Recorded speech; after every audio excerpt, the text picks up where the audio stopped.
Olá, bom dia, feliz semana a todos. Que a graça e a paz de nosso Senhor Jesus esteja com você e também juntamente com sua família em um novo despertar com Deus. Hoje vamos estudar o capítulo 4 do livro de Levítico, dando sequência em nossa jornada bíblica. O tema do estudo de hoje, o sacrifício pelo pecado. Levítico 4 trata dos regulamentos para ofertas pelo pecado, que são oferecidas para fazer expiação por pecados não intencionais cometidos por indivíduos ou pela comunidade. O capítulo descreve diferentes ofertas pelo pecado, para vários níveis de liderança. O sacerdote ungido, toda a congregação, um governante e até mesmo um indivíduo comum. O processo envolve identificar o pecado, trazer um animal sem defeito até a entrada do tabernáculo, impor as mãos sobre a cabeça do animal para transferir o pecado e abatê-lo. O sangue era então aplicado no altar e o restante do animal era queimado fora do acampamento. Essas ofertas significam o reconhecimento do pecado e a busca do perdão e da reconciliação com Deus. Essa é a introdução do nosso estudo de hoje. Agora vamos para os comentários dos versículos. Vamos fazer a nossa análise nos principais textos deste capítulo. Então, do capítulo 4, verso 1 ao capítulo 5, verso 13, vamos encontrar as palavras quando alguém pecar. Moisés introduz a sua instrução aos leigos acerca das ofertas pelo pecado. O pecado e a impureza tornam uma pessoa incapaz de estar na presença de Deus e poluem o santuário, impossibilitando a habitação de Deus ali. A oferta pelo pecado tem por função tratar deste aspecto do pecado, purificando tanto o pecador quanto o santuário. Olha que detalhe importante. A característica diferenciadora das ofertas pelo pecado é o uso do sangue do sacrifício. São 35 versículos neste capítulo. A oferta pelo pecado. Este tipo de sacrifício era necessário para expiar pecados específicos. E um detalhe importante: pecados involuntários, pecados por ignorância. O grau da culpa e a qualidade da oferta variavam de acordo com a posição e a responsabilidade do pecador. O pecado do sumo sacerdote era o mais grave. Por quê? Porque ele era o líder. Era ele quem representava a nação inteira. O sacrifício pelo pecado incluía o ato de pôr uma parte do sangue da oferta diante do véu do santuário. A gordura era queimada no altar, mas o resto era queimado fora do arraial. O que isto significa? Isto prefigurava, olhe só, preste bem atenção, prefigurava a crucificação de Cristo fora da cidade de Jerusalém. Para quem não saiba, Jesus foi crucificado fora dos muros da cidade. A justiça de Deus requeria o castigo pelos pecados. Cristo levou esta culpa sobre si na cruz. Agora, Deus perdoa aqueles que pela fé aceitam o sacrifício de Jesus, o sacrifício que Cristo sofreu por eles, por mim e por você. Percebem a profundidade da importância de entender sobre o sacrifício pelo pecado, o que ele representa para nós? Naquele tempo, era para encaminhar as pessoas, para encaminhar os pecadores para o futuro, para Jesus que morreria na cruz. Hoje, para nós, é para encaminharmos para o passado, para o sacrifício que já foi feito por Jesus na cruz. Tá? Verso 2. Quando alguém pecar. As ofertas pelo pecado são mencionadas em ligação com a construção do tabernáculo e o estabelecimento do sacerdócio. Antes, somente ofertas queimadas eram oferecidas. Já falamos sobre isso lá desde Adão. Eles ofereciam o sacrifício em um altar e queimavam, né? As várias palavras usadas na Bíblia para definir e descrever o pecado contêm os seguintes conceitos. Primeiro, pecado é desvio de um padrão definido. Transgressão da lei de Deus. Já falamos sobre isso em estudos passados. É o desvio de uma rota definida por uma linha reta.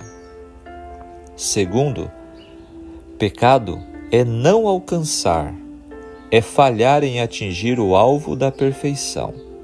É como se fosse uma flecha que não atinge o alvo.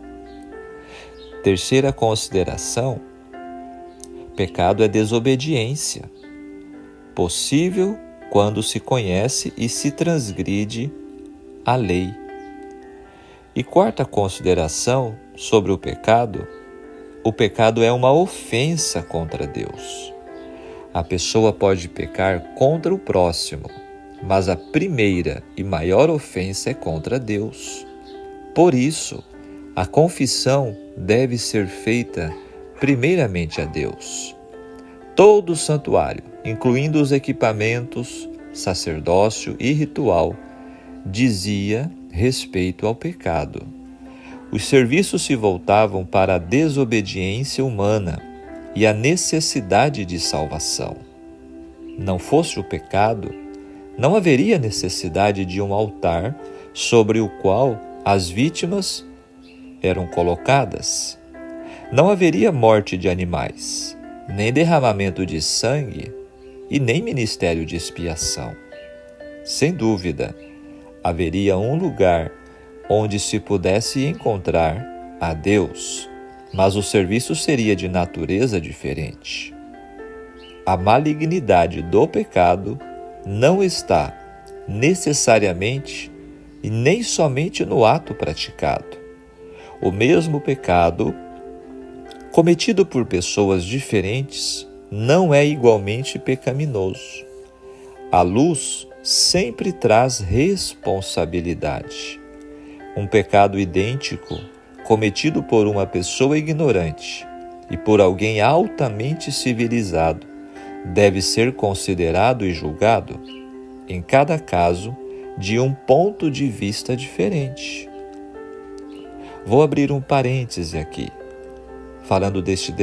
dando um exemplo deste destaque. Ontem eu vi uma reportagem de um advogado, alguém que conhece toda a lei do país, que foi preso por comprar um carro roubado. Ele estava sendo um receptador.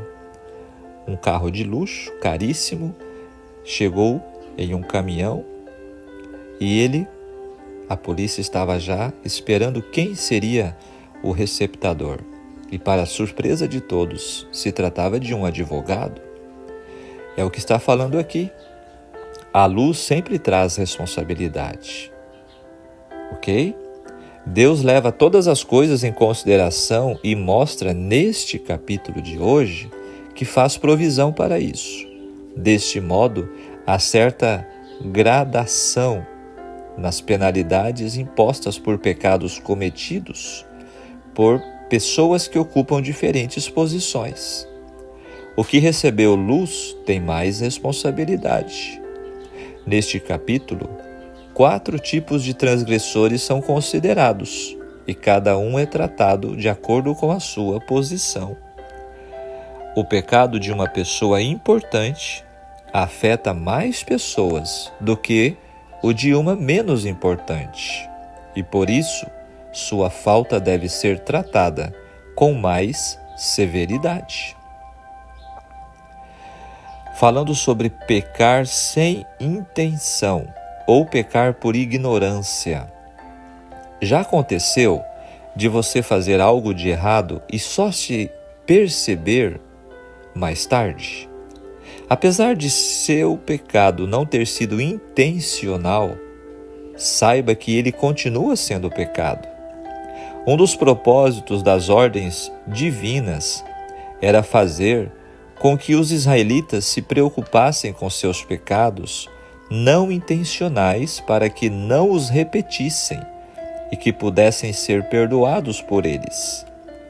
Os capítulos 4 e 5 de Levítico mencionam alguns destes pecados não intencionais e o modo pelo qual os israelitas poderiam ser perdoados por eles. Ao você conhecer mais das leis divinas, tenha sempre em mente que elas visavam ensinar e guiar o povo. Você já ouviu alguém dizer assim, eu não quero nem conhecer a Bíblia, eu não quero nem saber o que Deus diz para que eu não seja responsabilizado? Já ouviu alguém falar assim? Eu já. Então, não adianta de nada, a pessoa está rejeitando a oportunidade de conhecer a lei de Deus. Então, permitamos que as leis divinas tornem eu e você mais atento e preocupado com o pecado em nossas vidas. Esta palavra não se refere aos pecados dos insolentes e arrogantes, para os quais nenhuma expiação poderia ser feita. Aqui vem um detalhe interessante e importante. Todas essas pessoas que desprezam totalmente a Deus, que ignoram e que praticam todo tipo de pecados, para essas pessoas, aqui o estudo nos apresenta que não é possível nenhum tipo de expiação, ou seja, eles estão rejeitando a oportunidade do perdão. A pena imposta era a morte. O próprio fato de se exigir a expiação pelos pecados da ignorância demonstra que a ignorância não é uma desculpa adequada para a violação da lei de Deus. Ordena-se aos crentes que estudem as Escrituras e não se oferece nenhuma desculpa aos que se recusam a se instruir nos mandamentos de Deus. Tal falta é um pecado de omissão que precisa ser confessado, perdoado e abandonado, conforme 1 João, capítulo 1, verso 9. Então, é bem claro, contra qualquer dos mandamentos. Isso se refere particularmente pecar em algum dos 10 mandamentos, mas também inclui outras ordens de Deus, porque os mandamentos, embora são 10, eles têm uma abrangência. Agora, 4 classes de pecadores são enumeradas neste trecho, dos versículos 3 a 27. Os sacerdotes, a congregação, o príncipe, ou seja, um líder civil, e os indivíduos comuns dentre o povo. O verso 3, falando do sacerdote ungido, ou sumo sacerdote, seu pecado tem como consequência imediata o escândalo do povo e requer expiação mediante o animal mais caro, que era o novilho. Jesus Cristo foi a oferta definitiva pelo pecado na Bíblia. Para escândalo do povo, falando do sacerdote, embora como mensageiros de Deus repreendessem o povo por suas transgressões, quando oravam eles se achegavam a Deus como se fossem um com o povo no pecado repreendido. Por isso eles dizem repetidamente: nós pecamos, e não simplesmente eles pecaram. O sumo sacerdote, em sentido especial, como figura de Cristo, era o homem representativo. Ele representava todo o povo de Israel e carregava seus fardos e pecados. Ele levava a iniquidade das coisas santas e arcava com o julgamento de Israel. Quando ele pecava, Israel pecava. Ele representava o povo, era o povo. Quando ele pecava, dele se exigia que trouxesse o mesmo sacrifício pelo pecado trazido quando toda a nação pecava. No verso 6, as graves consequências do pecado de um sumo sacerdote são demonstradas pela necessidade da purificação do véu do santuário, aquele véu que separava o lugar santo do Santíssimo. Agora o verso 10, o novilho, a palavra hebraica inclui tanto o macho como fêmea. Comentando o verso 13, se for toda a congregação de Israel que pecar sem intenção, os indivíduos pecavam com frequência e apresentavam as ofertas requeridas diariamente, mas era raro que a nação como um todo pecasse por ignorância. Se fizerem, contra alguns dos mandamentos do Senhor, aquilo que não se deve fazer. Isso inclui todos os tipos de pecados, grandes, pequenos, mas refere-se principalmente aos chamados pequenos pecados. Embora pecado aos olhos de Deus é pecado, né? Não tem tamanho, mas humanamente, na forma de avaliar, existe essa classificação, né? No verso 17, molhará o dedo no sangue. Como o sacerdote usava somente um dedo ao ministrar o sangue, apenas uma pequena porção do sangue do novilho seria usada. O verso 20 fala da expiação, que no hebraico é kippur, significando expiação, perdão, significa cobrir. O pecado com a sua culpa e o seu castigo é apagado por um ato específico, a morte. Mas Deus permitiu a morte substitutiva de um animal, o qual tipificava o sacrifício de Cristo, o único que apaga realmente os nossos pecados e as consequências eternas dele. O verso 22 descreve pecar, em contraste com o holocausto, que não tinha ligações específicas com transgressões individuais e simbolizava uma aproximação ao Deus Santo. Os sacrifícios pelos pecados outorgavam a expiação por pecado específico, pelos quais esses sacrifícios ofereciam uma cobertura, perdoando-se assim o pecado. Versos 22 a 26. Um pecado cometido pelo líder de uma tribo ou clã não era tão séria ameaça contra a santidade da nação como os dois casos anteriores. Isso se reflete no fato de que ele era obrigado a oferecer somente um bode, cujo sangue era então aplicado, não dentro, mas do lado de fora da tenda, no altar dos holocaustos. Entende-se por príncipe o líder de uma tribo ou o líder de uma divisão da tribo, inclui príncipes, capitães, chefes, governadores. No verso 25, sangue. Neste caso, o sacerdote não levava o sangue para o santuário, mas pegava a vasilha e fazia o procedimento no altar da oferta queimada. Ali ele colocava o sangue nos chifres do altar com o seu dedo. E o verso 27, se for alguém da comunidade que pecar sem intenção. A quarta classificação. O procedimento era o mesmo no caso de um príncipe, com exceção de que o homem comum devia trazer uma fêmea em vez de um macho. A fêmea era de algum modo inferior na escala de valor em relação ao macho, portanto era mais facilmente adquirida. Nos versos 28 a 32, trará por sua oferta uma cabra ou uma cordeira. Um cordeiro era sempre mais barato que um bode. Por esta razão, esperava-se que um cordeiro como oferta de um pobre. É significativo que Cristo repetidamente falou sobre o Cordeiro de Deus. Ele é o sacrifício do homem pobre. O ritual em todos os aspectos era o mesmo do bode.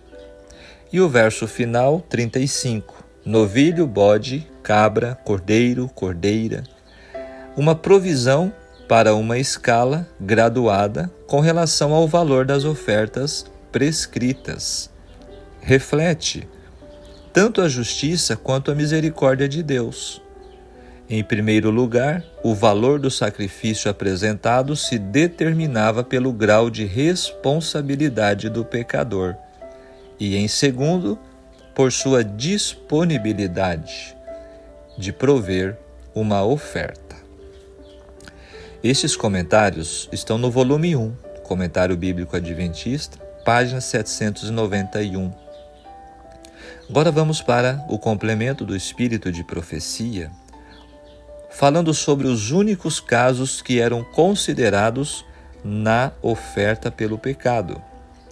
No cerimonial típico, somente os que tinham vindo perante Deus com confissão e arrependimento, e cujos pecados, por meio do sangue da oferta para o pecado, eram transferidos para o santuário, é que tinham parte na cerimônia do dia da expiação. Assim, no grande dia da expiação final e do juízo investigativo, é o tempo que estamos vivendo hoje, querido amigo ouvinte da Palavra de Deus.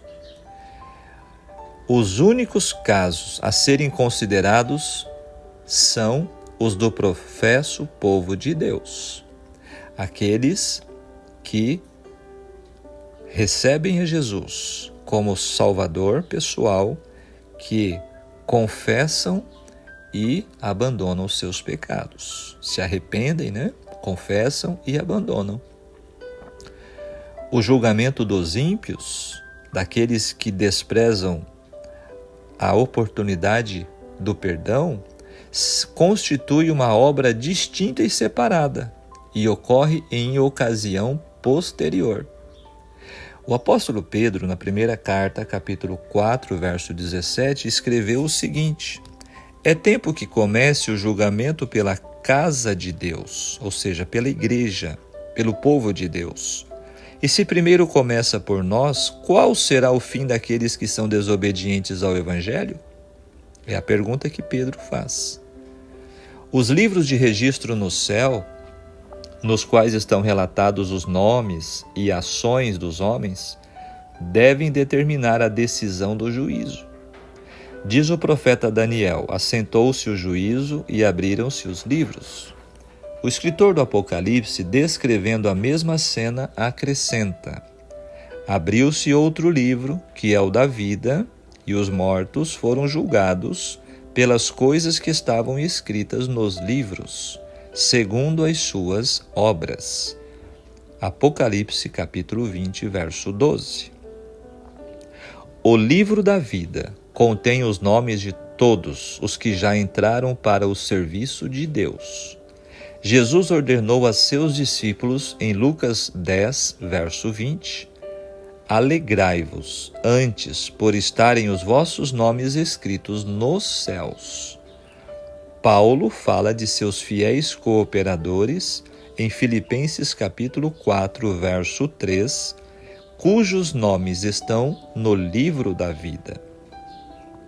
O profeta Daniel, olhando através dos séculos para um tempo de angústia qual nunca houve, declara que se livrará o povo de Deus, todo aquele que se achar escrito no livro.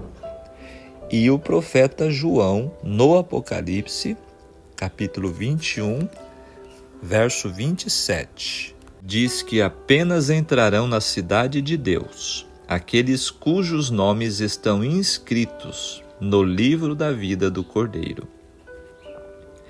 Este texto muito solene está no livro Cristo em seu Santuário, página 110. Agora, aplicando o estudo de hoje, do capítulo 4, em nossas vidas. Pecar por ignorância é pecado perante Deus. O estudo de hoje deixa-nos muito claro que ser ignorante é pecado. Ignorante no sentido de conhecimento, tá? Ser ignorante implica negligenciar a revelação divina. Deus quer um povo esclarecido. Portanto, ignorar as instruções reveladas por Deus resulta em culpa, tanto quanto você receber uma multa por excesso de velocidade, por não perceber ou não querer ver a placa indicando o limite de velocidade. Não adianta falar para o guarda, mas eu não vi a placa, eu não sabia. Você vai receber a multa. Há muito pecado por omissão, tanto quanto existe por ignorância. Há diferenças de pecados. Por exemplo, uma coisa é pecar por ignorância, descuido. Outra coisa é pecar intencionalmente, que desafia a Deus. Tal pecador não podia trazer um sacrifício. Isso também ficou muito claro para nós no estudo de hoje, né? O capítulo visa tratar de pecados por ignorância e dos sacrifícios que deveriam ser realizados por cada classe de indivíduos, conforme já analisamos. Amado ouvinte da Palavra de Deus, involuntariamente nós cometemos inúmeros pecados. Quantas vezes nem percebemos e falamos o que não devíamos? Quantas vezes assistimos, ouvimos o que não devia? Quantas vezes omitimos fazer o bem a alguém? Ou desprezamos, humilhamos, desrespeitamos alguém? Quantas vezes perdemos a oportunidade de falar de Jesus para as pessoas que estão carentes do conhecimento? Tanto o rico como o pobre comete pecados por ignorância. Tanto o líder quanto o povo liderado comete pecados por ignorância. Todos eles exigem algum tipo de sacrifício para obter o perdão. Quantos de nós lembramos que cometemos tais pecados? Nós temos facilidade de ignorar pecados por ignorância. Por isso, precisamos da orientação de Deus. Cuidado, quanto mais poder, maior a responsabilidade. Ficamos alerta. E nossa reflexão final, o objetivo final destes sacrifícios era o perdão, como percebemos nas expressões, e eles serão perdoados, e este lhe será perdoado. Amados, cada dia o Senhor nos convida a irmos ao pé da cruz e ali oferecermos o sacrifício de um coração contrito e desejoso em fazer a vontade de Deus. Através das Escrituras, o Espírito Santo tem nos ensinado, tem nos repreendido, nos corrigido e nos educado na justiça, conforme 2 Timóteo 3,16. A pergunta que faço: temos nós aceitado ouvir a voz de Deus a nos conduzir pelo caminho? Infelizmente, enquanto estivermos na condição vulnerável de pecadores, corremos o risco constante de errarmos o alvo, ou seja, de pecarmos.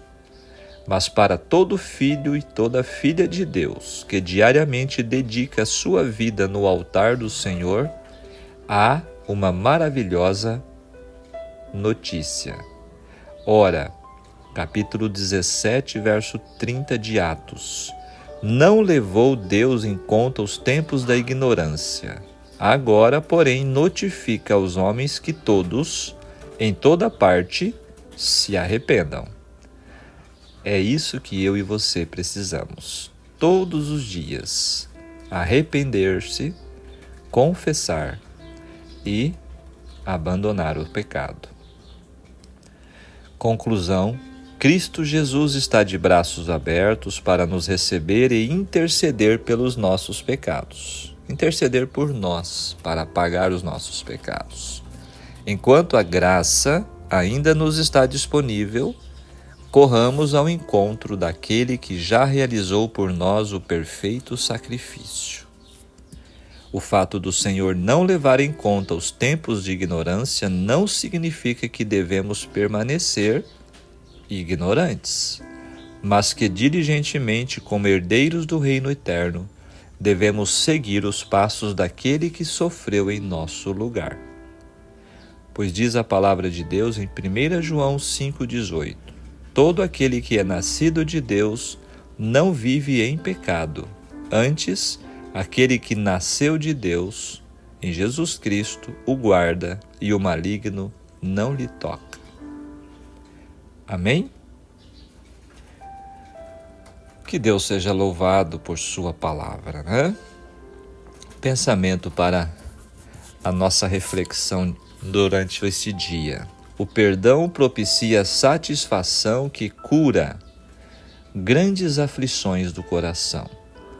O perdão oferecido por Deus ao rebelde transgressor traz, além de satisfação, descanso para a alma como nada neste mundo. Que Deus possa nos alcançar com a sua graça, com o seu perdão, e que eu e você possamos ser curados deste grande problema, deste grande mal que é o pecado em nossas vidas. Amém? Vamos falar com Deus. Maravilhoso Deus, querido Pai Celestial, santificado seja o teu nome, Senhor. Muito obrigado pelo despertar de um novo dia e pela oportunidade de ouvir a sua voz através da sua palavra no estudo do capítulo de hoje. Senhor, esclarece as nossas mentes, ilumina o nosso entendimento, tira de nós a ignorância, esclarece os nossos pensamentos e também a nossa razão.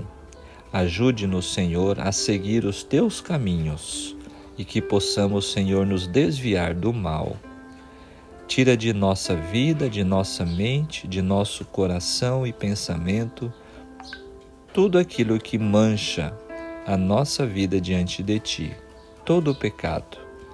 Obrigado, Senhor, por sua provisão na cruz do Calvário, através do seu sacrifício perfeito. Abençoe a cada ouvinte da sua palavra em nome de Jesus. Amém. Muito bem, amigo ouvinte da palavra de Deus. Que Deus te abençoe, tenha todos um ótimo dia. E se você sentiu Deus falando ao seu coração, se você sentiu que o Espírito Santo trouxe iluminação e paz ao seu coração no estudo de hoje, compartilhe com alguém esta reflexão, este estudo da palavra de Deus. Um grande abraço, tenham todos um ótimo dia, uma ótima semana. Tchau, tchau.